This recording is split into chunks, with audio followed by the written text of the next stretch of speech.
आज बहुत सालों बाद एक बार फिर से मैं आया हूँ अपने बाबा अपने महादेव के दर्शन करने। अगर मैं इस जगह को दूसरा काशी या दूसरा बनारस कहूँ तो यह कहना गलत नहीं होगा। ये है कानपुर शहर के सबसे प्रसिद्ध शिव मंदिरों में से एक सिद्धनाथ मंदिर। बहुत ही सुंदर दर्शन कराऊंगा आपको बाबा के, इसलिए वीडियो को लास्ट तक जरूर देखिएगा। सभी मिलकर बोलिए एक बार जय भोलेनाथ।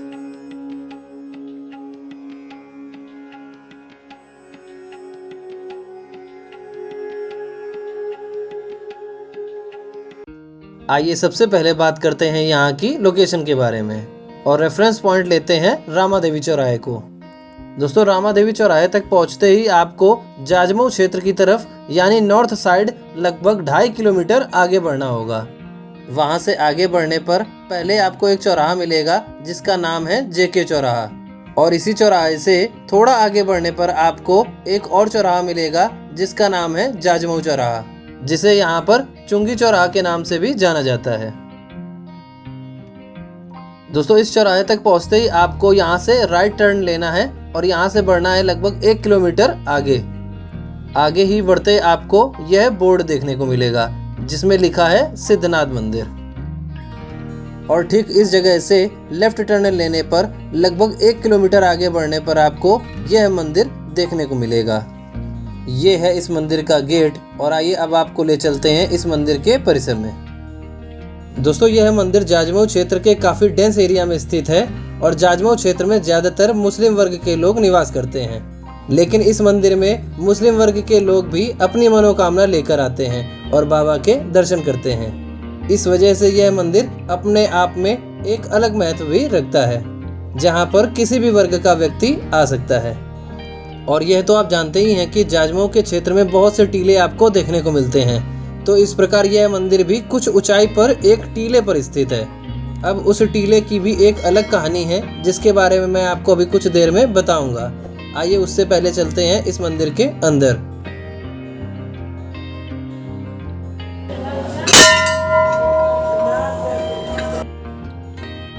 अब हिंदू माइथोलॉजी क्या कहती है इस मंदिर के बारे में, आइए जानते हैं। ऐसा कहा जाता है कि इस जाजमऊ क्षेत्र में एक राजा निवास करते थे जिनके पास बहुत बड़ी गौशाला थी जिसमें लगभग सैकड़ों गाय निवास करती थीं।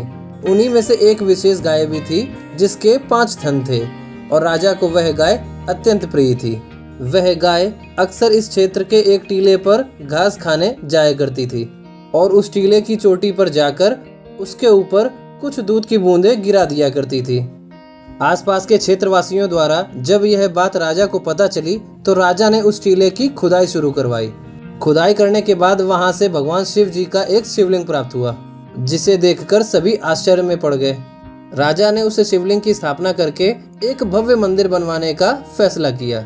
अब एक बात और यह है कि राजा चाहते थे कि जाजमऊ क्षेत्र को विश्व में दूसरा बनारस या दूसरा काशी के नाम से जाना जाए, तो उसके लिए राजा ने बहुत से पंडितों और आचार्यों को एक महायज्ञ के लिए बुलाया जिसका उद्देश्य जाजमऊ क्षेत्र को दूसरा काशी बनाना था। वास्तव में था क्या, वह मैं आपको एक शॉर्ट में बता दूं तो किसी क्षेत्र को छोटा काशी के नाम का दर्जा देने के लिए एक प्रयोग किया जाता है जिसमें एक महायज्ञ होता है जिसमें कुल मिलाकर 100 यज्ञ पूरे करने होते हैं, और इस धार्मिक अनुष्ठान को बिना रुके पूर्ण किया जाना चाहिए। राजा ने यह महायज्ञ पूर्ण करने का पूरा प्रयास किया और इस महायज्ञ में वह 99 यज्ञ ही पूर्ण कर पाए।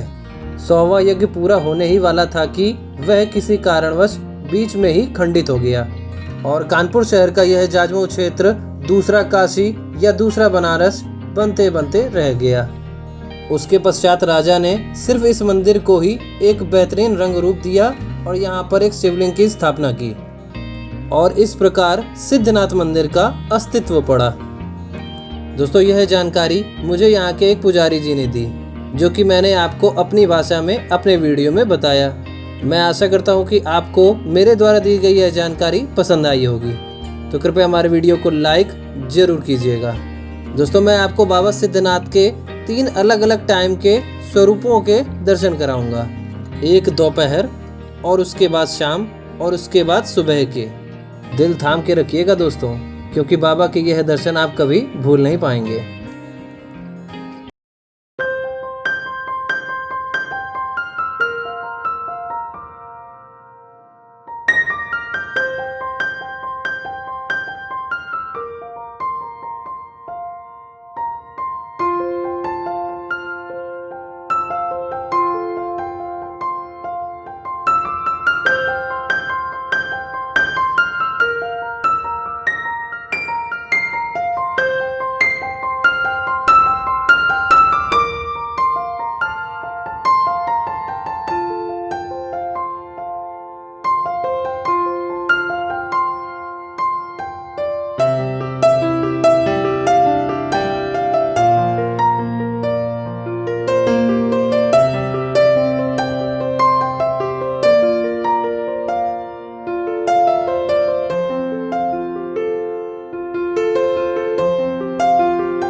दोस्तों, यदि आपको सिद्धनाथ बाबा के इन सभी स्वरूपों के दर्शन पसंद आए हैं तो कृपया एक बार कमेंट सेक्शन में जय भोलेनाथ जरूर लिखें।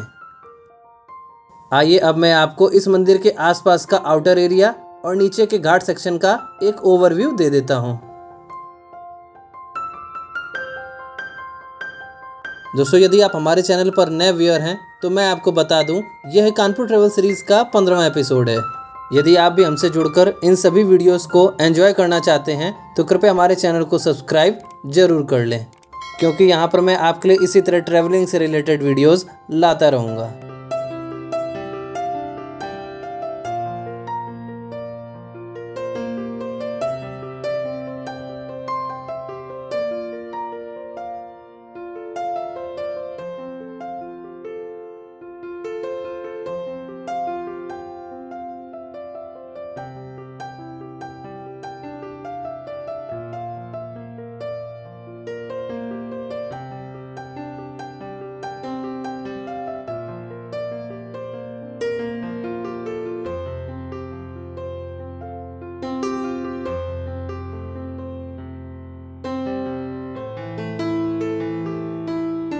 आइए अब आपको ले चलते हैं नीचे के घाट के सेक्शन की तरफ।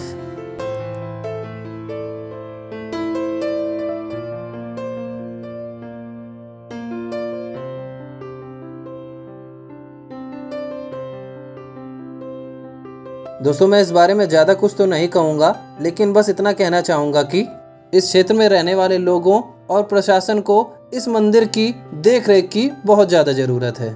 यदि वे सभी यहाँ पर ध्यान देते हैं तो इस जगह के टूरिज्म को और ज़्यादा बढ़ावा मिलेगा।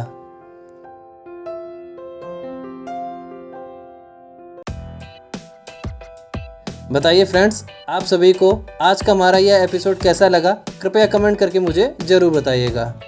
दोस्तों, यदि आपको हमारी यह वीडियो पसंद आई है तो कृपया हमारी वीडियो को लाइक और शेयर जरूर कीजिएगा। दोस्तों, कानपुर ट्रैवल सीरीज़ के आने वाले एपिसोड और भी ज़्यादा शानदार होने वाले हैं, तो कृपया हमारे आने वाले वीडियोस को देखिएगा ज़रूर। बस दोस्तों, इसी तरह सपोर्ट करते रहिए और देखते रहिए शिवराम कृपा व्लॉग्स।